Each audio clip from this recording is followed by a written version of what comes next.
You know, Ernesto, viejo, ¿tú sabes quién murió? ¿Tú sabes quién murió? Sandra. Sandra, la hija de Marilu. Sí. Yeah, just about maybe 5 months ago. Se despertó, nadie sabía qué tenía. No se despertó a la mañana. They don't know exactly what she had? No. No. Oh, my. Well, Fidel's translator.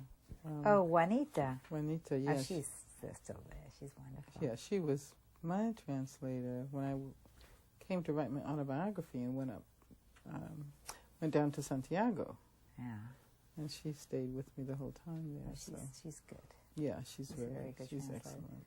Sometimes she says things even before Fidel does. Yeah. She knows what he's going to say, right? Yeah. She was very good. I saw you in Harlem. I saw you, remember in the church? I saw you when you were walking up the steps in the church. Oh. And then you were up there, and then Fidel saw you, Right, and it was right. nice. I have you in the film. I have you. You'll have okay. that. We'll use that part too. Yeah, because I'll ask you a question about it, so I can use that to show that some things in relation to that.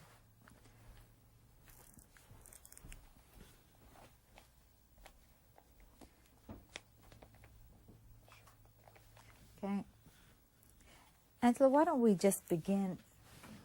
If you could tell us something about yourself, a little bit about you.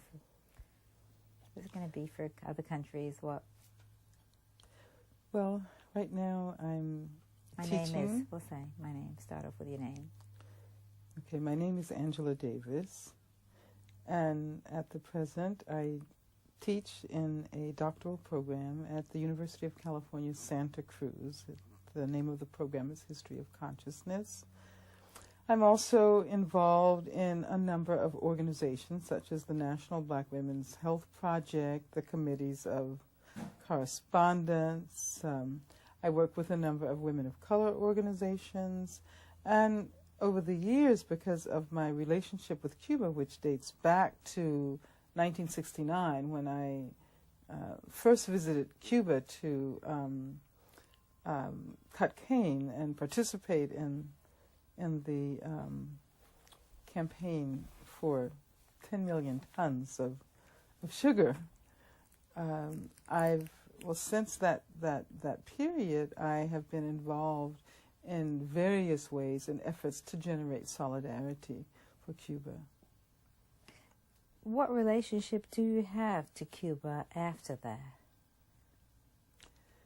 Well, I visited Cuba on many occasions. My most recent visit was in October of 1995, when I was a part of a delegation sponsored by the U.S.-Cuba Medical Project, which included Alice Walker. We took $5 million worth of antibiotics to contribute to the Cuban healthcare system.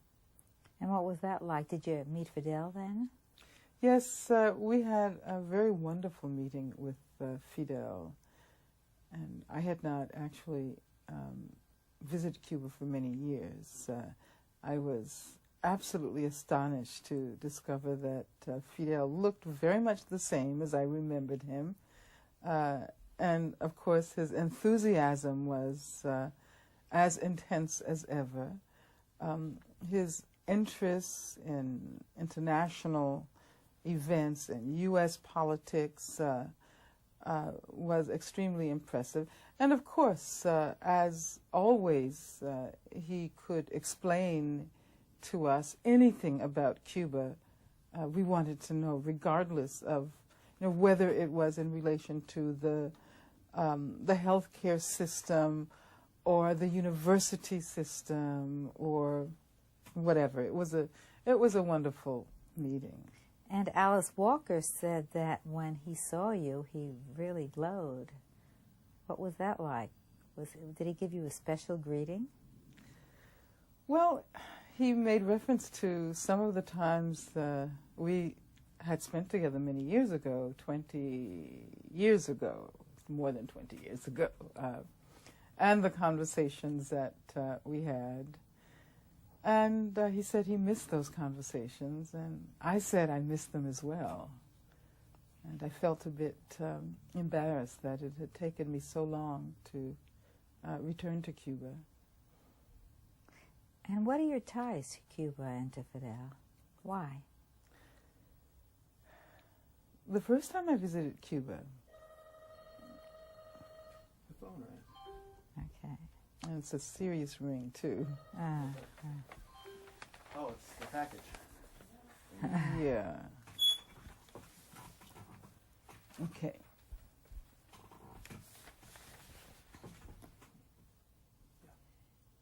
Okay.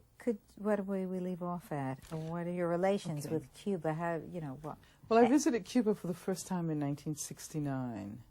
In 1970, I was arrested, and movements around the demand for my freedom developed all over the country and in many other countries throughout the world. And I was most impressed by the movement that emerged in Cuba. I heard about the song called Angela Davis when I was in prison. I saw photographs and basically couldn't wait to visit Cuba when I got out of prison. You're trying to see what it is? Yeah. It's the paper. You're going to have to start again. All Move over? this part. Yeah, the part of, just say, I visited the first time was 69, and then I was in prison. Okay. Yeah, so we can continue. We don't have to do any cutaways. Listen, you all can't talk. Oh, then it would be, yeah, that's what I was thinking about, downstairs. Okay. Okay, let's start. Something happened to the... Okay. Okay, good. I visited Cuba for the first time in 1969. I spent a summer cutting cane, and it was the most incredible political experience of my life. I fell in love with Cuba during that summer.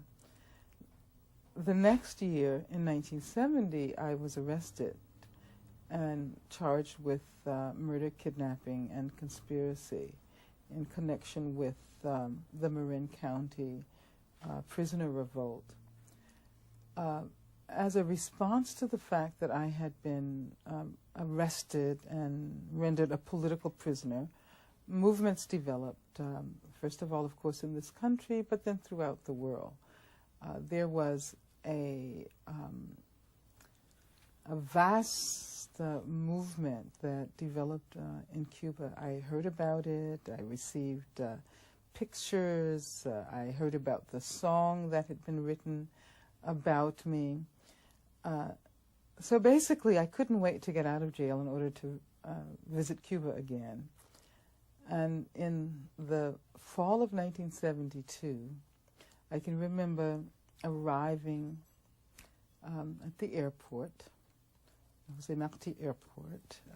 It must have been 2 o'clock in the morning, and I assumed that at 2 o'clock in the morning you simply get taken to a hotel and you go to sleep.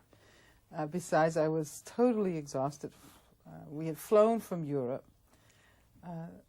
The door opened and we walked off the plane, and suddenly the lights came on. The song Angela Davis was being blasted everywhere, and there were thousands of people. It was quite an incredible experience. And it was during that period that I had the opportunity to meet Fidel for the first time. I met him on several occasions during that first visit. I remember when we this is actually the second visit. I'd like to actually talk about that time because something happened that has remained with me for all of these years. It's helped me in the role that I play. I think it must have been January 1st. This was the second visit, around the same time. And of course there was the vast celebration in the Plaza de la Revolución, and Fidel was to speak, and then I was going to speak as well. Now, first of all, I was totally terrified of speaking to a crowd of 200,000 people, or 300,000 people, however many there were. And I had spoken to Fidel. Actually, it was at the university. He could tell that I was nervous, and I was a bit reluctant to speak to so many people. And he said that, well, don't worry. Don't worry if you're nervous. I always get nervous. Before every speech I make, I get nervous. And that sort of taught me a lesson.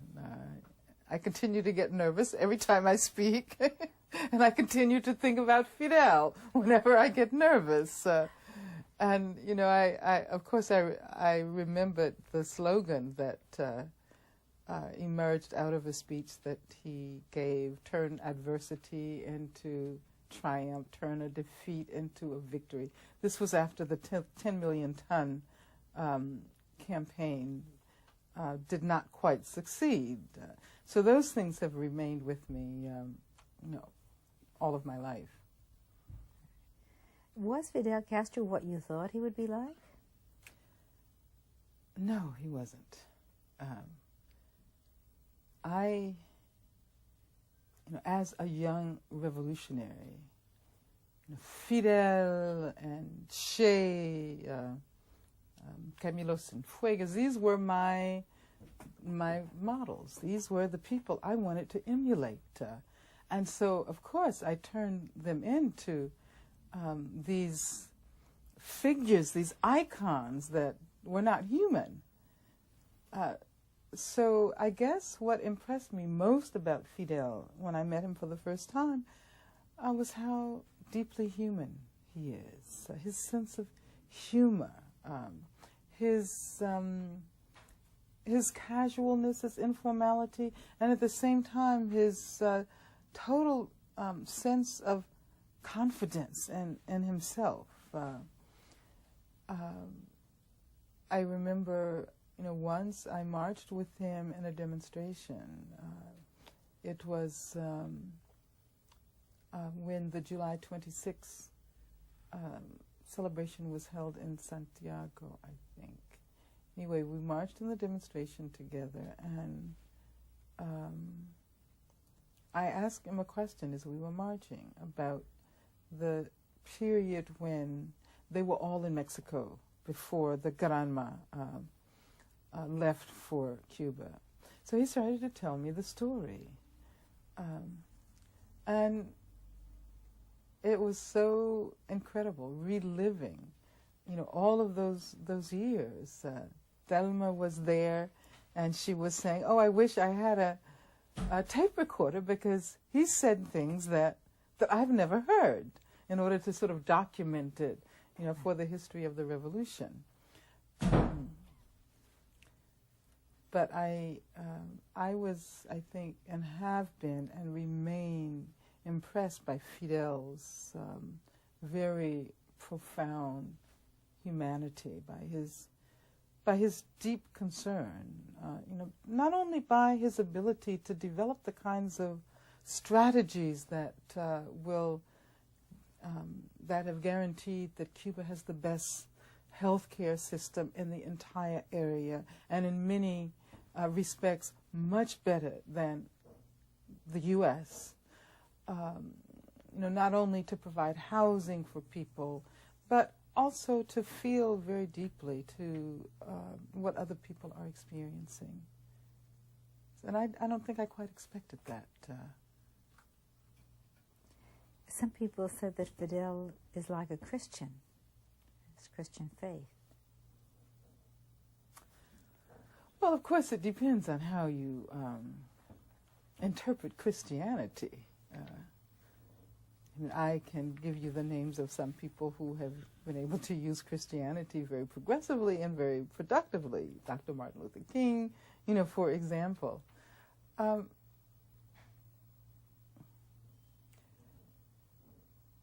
wouldn't call Fidel's faith blind faith, which is sometimes associated with people who base their faith on spiritual or religious principles alone. Because Fidel is the kind of person who is, willing to struggle to guarantee that that faith is productive. And I guess I'm also quite impressed by his principled approach. He could have given up. And as the leader of the people of Cuba,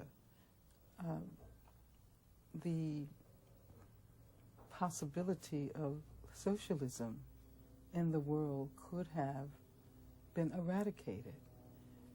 And as a person who is not willing to give up, who does not believe that because the socialist countries in Europe have collapsed, no longer exist, there is no international socialist community, I don't believe that that can be interpreted as the triumph of capitalism. And I don't believe that we should assume that capitalism, therefore, is the only possible way of the future. So as someone who is holding on to socialist possibilities, Cuba is so important, and Fidel's leadership is so important to maintain this beacon of light in what is very often a very bleak world. Fidel is 70 years old. Do you believe that he's coming to the end? Or is there perhaps a new chapter in his history to be written?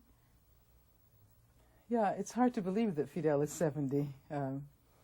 It's hard to believe it looking at him, listening to him. And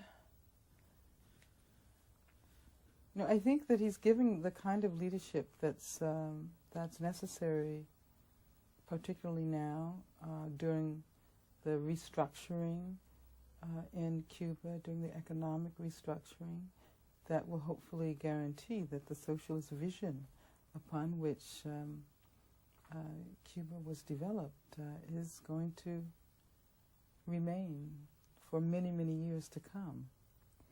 Why do you think that Fidel evokes such strong emotions among people?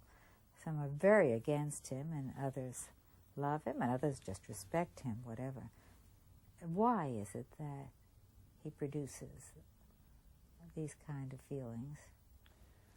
Well, I think Fidel symbolizes a historical moment when many of us, as well as many people who considered themselves in the capitalist camp, believe that there were earth-shaking changes about to happen.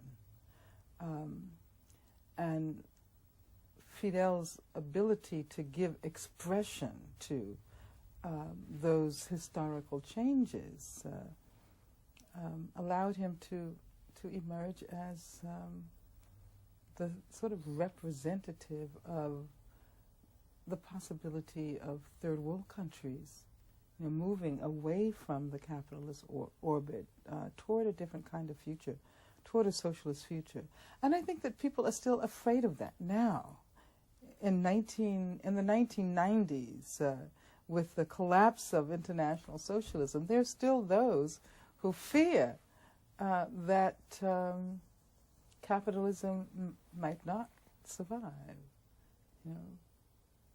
And what about the Cubans who are very vocal in the streets during the 50th anniversary of the United Nations against Fidel?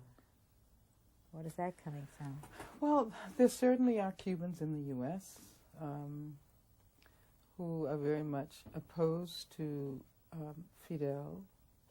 There's a very conservative culture that has been developed over the years, based on those who left beginning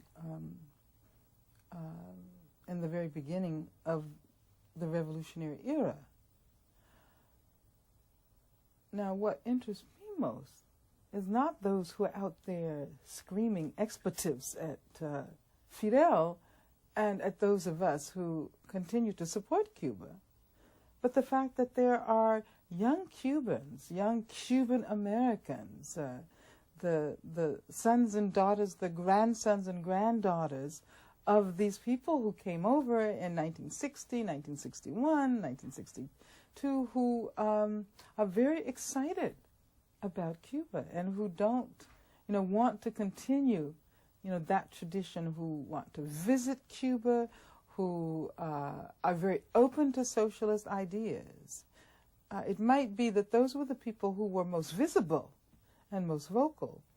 But in the experience that I've had, I've met vast numbers of young Cuban Americans who are so eager to, find out about the revolutionary history of Cuba, and who like Fidel very much, some of whom even love Fidel. Why do you think there's like a fixation, a hostility to Fidel, whereas the United States has relations with other so-called socialist countries? Well, Cuba is so close. Cuba is 90 miles away from the U.S. And it's always been the case, since the triumph of the revolution, that those in power have wanted to destroy this small island that resisted the hegemony of this, vast capitalist power called the United States. And I think that's still the case. And why else continue an embargo, a blockade? You think things will get better if Clinton comes into power again? Well, Clinton has not proved to take very progressive positions on Cuba, of course. We know the Helms-Burton bill, which should have been, thrown out, is now effective, and we know that Clinton's foreign policy with respect to relations to other countries that continue to trade with Cuba is so backward. So I can't say that I have any hope that the re-election of Clinton is going to bring about by itself any real changes.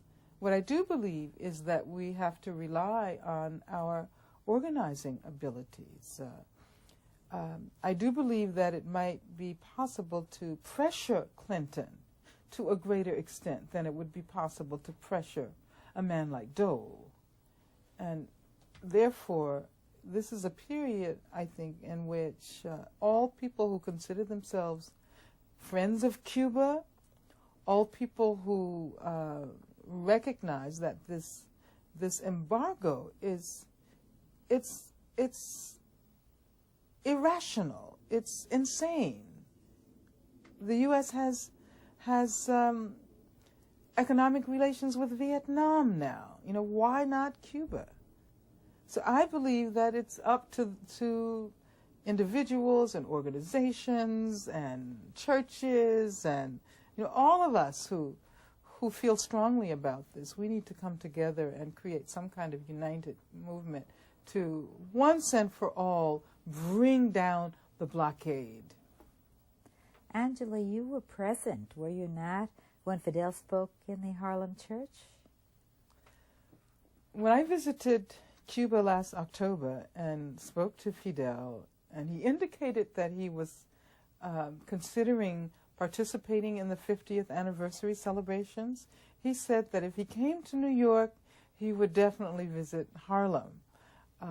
And of course, in Harlem, the historical memory of Fidel having met in the Teresa Hotel with Malcolm is still so much a part of Harlem culture that when I heard that he was planning to visit Harlem, I said, no matter where I am anywhere in the country, anywhere in the world, I will definitely try to be in Harlem when Fidel speaks, and certainly I was able to be there, and it was quite an astounding engagement, not only with the people of Harlem, but with activists who had come from all over New York.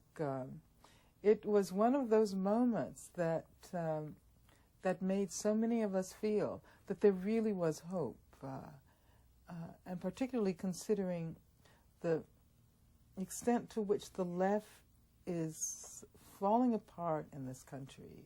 It was so wonderful to sit there with all of these people who identified with revolutionary change, to be a part of the greeting that was offered to Fidel when he walked into the church.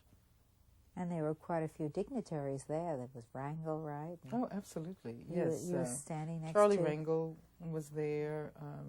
Were you next to Lennox Hines? Oh, I was sitting next to Lennox Hines, we yes. have you in that film. Mm-hmm. Right. I saw him the other day. Mm-hmm. Right. And do you believe that Fidel has a special relationship with African Americans? Oh, absolutely.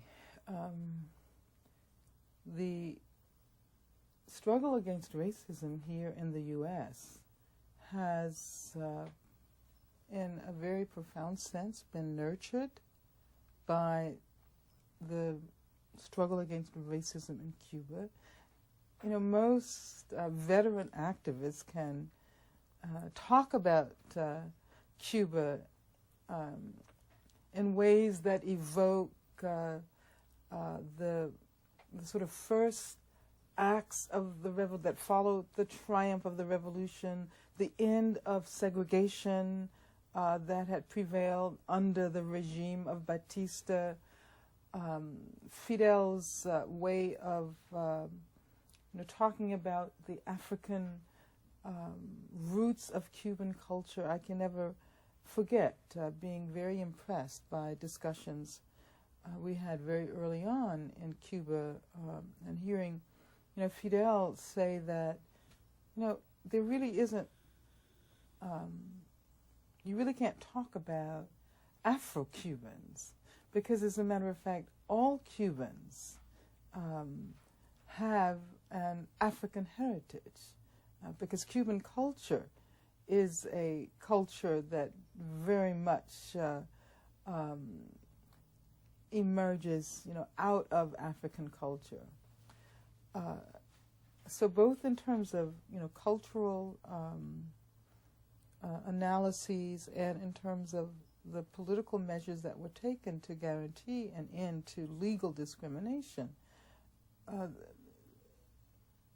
African Americans, and particularly African American activists, I think, have had a great deal to learn over the course of the decades, from Fidel and from Cuba. The other day, a woman, admirer of Fidel, said that she doesn't think of Fidel as a white man. Mm-hmm. What do you think about that? Well, I think that's true. I think that's true, particularly among African American activists who identified with international revolutionary movements in the 60s and 70s. Cubans, in which there's a whole range of racial groups, as we know, and as well as people from other Latin American countries, were considered third world, rather than white.